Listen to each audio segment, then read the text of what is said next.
In our next session for Firepower Threat Defense, I would like to make an overview of so-called objects. An object can be defined as a special configuration component that is either pre-configured by FTD or by Cisco or defined by the user. The concept is pretty straightforward. This configuration component is supposed to be associated with a value to simplify our policies, our configuration in general. Objects, as you will see in other sessions, they will be used at many different places in the configuration, in many different policies.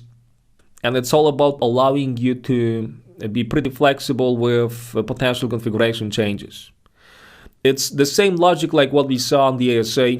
Instead of referring to individual numbers, individual values in the configuration, you may associate a value with an object, where the benefit of making something like this is obviously that when you have to change the configuration, you will not have to modify those individual values line by line in the policy or in the policies. You will just change the definition of the object associated with a new value, and FTD is going to automatically update all policies, all rules referring to this object with a new value. Just an example of more important object types that we will be configuring using. And network and port, this is how we will define our IP address and port number information along with layer 4 protocol. URL, this is what we will use with URL filtering.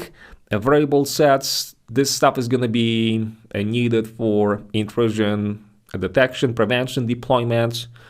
This is where you will tell FTD what type of networks you use inside, what type of ports the servers are listening on. This stuff is going to be actually very critical for IPS deployments, since most of the stored roles they are defined through those variables. And then the interface object type, we will actually talk about this one a little bit more in this session. It is also possible to group multiple objects or values into a so-called object group. When you define a simple object, you can only associate it with just one value. Using an object group gives you that option to specify multiple values, more than one or maybe multiple objects that you have already defined. So just to group them under a single instance. Now these components, objects and object groups, they will be defined from the Objects and Object Management configuration tab. And let's take a look at more important ones. So quickly look at the actual configuration syntax. I'm gonna open up a port object to start. So as you can see, there are a lot of ports predefined on the FTD. We can build our new object, where I can tell it what upper layer protocol it is gonna refer to. I can give it a name, like for example, my DNS, and specify a port number.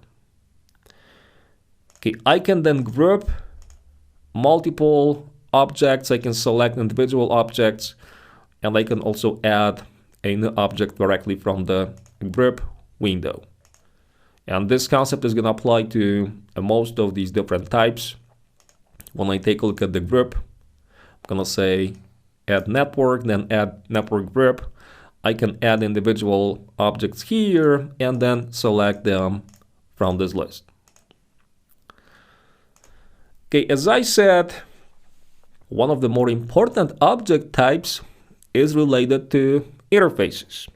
In this case, the goal is to combine logical or physical FTD ports, combine them into a group based on some sort of common criteria. And there are actually two ways how we can do this. We can build what is known as security zones. Let's take a look at this here. I'm going to choose the interface object, click add. I can go for a zone, security zone, and interface group. Okay, what's a security zone? It's just the name and then you specify what type of interface you want to group and select the actual interfaces. In my case, the device is not initialized, the ports are not initialized, so we cannot actually choose anything here. But what's the deal with security zones? It's the same concept as with zone-based firewall zones. This is how you will group interfaces based on their level of trustworthiness. So how much trusted a given network segment or segments are. Like I have my Giga 1 and Giga 2, this is my inside networks, but Giga 3 is connected to the internet, so this is going to be the least trusted port.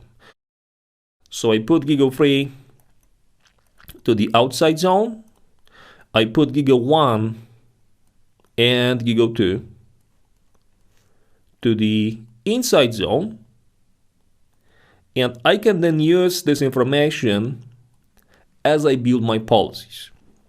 Nothing really complicated. But notice that what is actually different from the ASA is that you will not define a security level for the zone. Once again, it's not possible to give it a number that numerically describes how trusted a given port is. And the reason for it is that FTD doesn't use any type of default policy that applies based on the security zones. So it's not like that you allow communication from the inside to outside by default.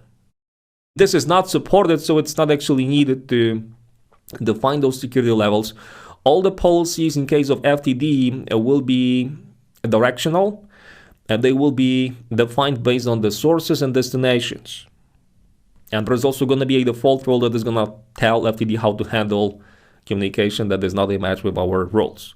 But every single rule, you will define it with a source and destination. There are no numbers that enforce a default policy like what we saw on the ASA. You can assign a single interface to just one security zone as opposed to interface groups. Well, interface groups, you can put an interface to more than one group. What's the difference between a zone and a group? The concept of an interface group is actually similar to the security zone. It's just the criteria that you will use what are different. So in this case, you can group interfaces based on any criteria, based on any logic that fits into your network. It doesn't have to be something that is related to the security of a given segment. Okay, and the reason that I wanted to focus on this particular type of an object in this session is that each interface of FTD must be associated with a zone or a group, or with a zone and a group in the same time. At the end of the day, the reason why you are using this type of an object is just to simplify your policies to make the configuration more efficient. We'll also talk about performance and some recommendations as how to increase performance of an FTD when you build your policies in a different session. But this concept is going to be one of the optimization mechanisms that you can use to accomplish this.